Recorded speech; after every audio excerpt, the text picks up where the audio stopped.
ओम नमो भगवते वासुदेवाय। आज का प्रसंग हर हिंदुस्तानी के, हर हिंदू सनातनी मनुष्य के दिल को झकझोर देने वाला प्रसंग है। सुनिए। 15वीं शताब्दी व 16वीं शताब्दी भारत में कुछ दुष्ट मुगल शासकों के द्वारा हिंदू धर्म पर बड़े कष्टदायक घड़ी का समय था। ऐसे समय पर सिख धर्म के 9वें गुरु गोविंद सिंह जी पैदा हुए तो उन्होंने हिंदू धर्म की रक्षा के लिए मुगलों को बहुत प्यार से कहा कि आप किसी भी हिंदू को जबरदस्ती धर्म परिवर्तन कराकर मुसलमान मत बनाओ।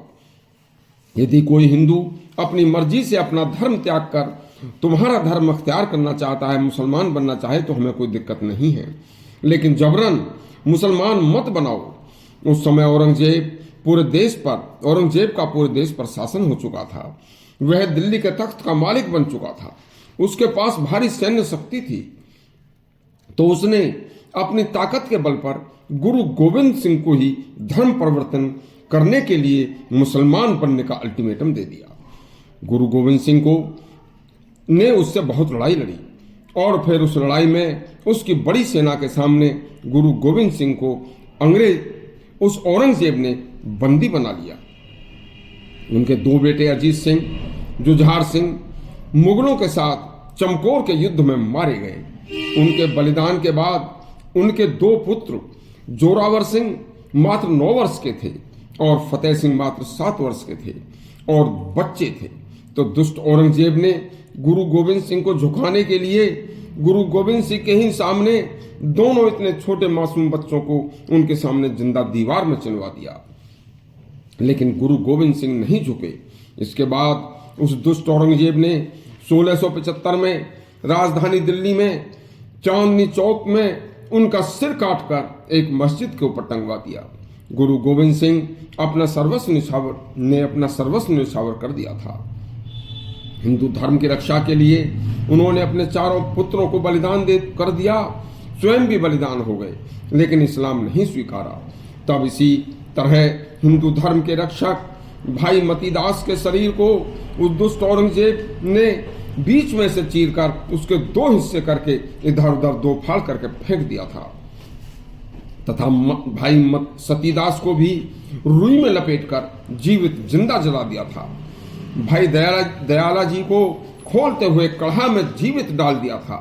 उस दुष्ट औरंगजेब ने इंसानियत व मानवता को शर्मसार कर दिया था। उसके ऐसे कुकृत्यों के कारण उसे मनुष्य कहना भी पाप है। दया नाम की कोई चीज उसके हृदय में नहीं थी। उसने हिंदू व सिखों पर कठोर प्रतिबंध लगा दिए थे। उसी दुष्ट ने काशी का विश्वनाथ मंदिर तथा मथुरा का केशवदास मंदिर को तोड़वा दिया था और वहां मस्जिदें बनवा दी थी जो कि हिंदुओं के एक आस्था के केंद्र थे। जैसे गुरु गोविंद सिंह ने हिंदू धर्म की रक्षा के लिए अपने 4 पुत्रों का बलिदान दिया, उन्हें देश इतनी जल्दी भूल जाएगा ऐसी उम्मीद नहीं थी।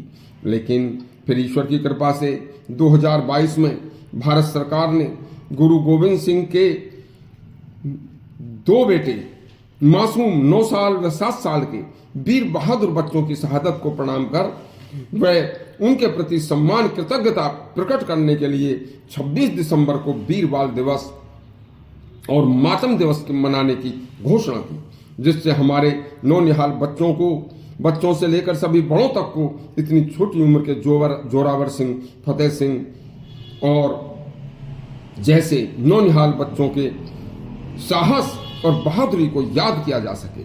गुरु तेग बहादुर, उनके 4 पुत्र अजीत सिंह, जुझार सिंह, जोरावर सिंह, फतेह सिंह, भाई मतीदास, सतीदास, दयाला जी हर हिंदू के लिए प्रातः स्मरणीय हैं। उनकी यादगार में हर घर में उनके फोटो होने चाहिए।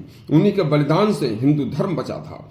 यदि आपको यह 26 दिसंबर वीर बाल दिवस तथा दुष्ट औरंगजेब की दुष्टता की यह कहानी अच्छी लगी हो तो हमारा चैनल सब्सक्राइब करें और घंटी दबाएं। धन्यवाद।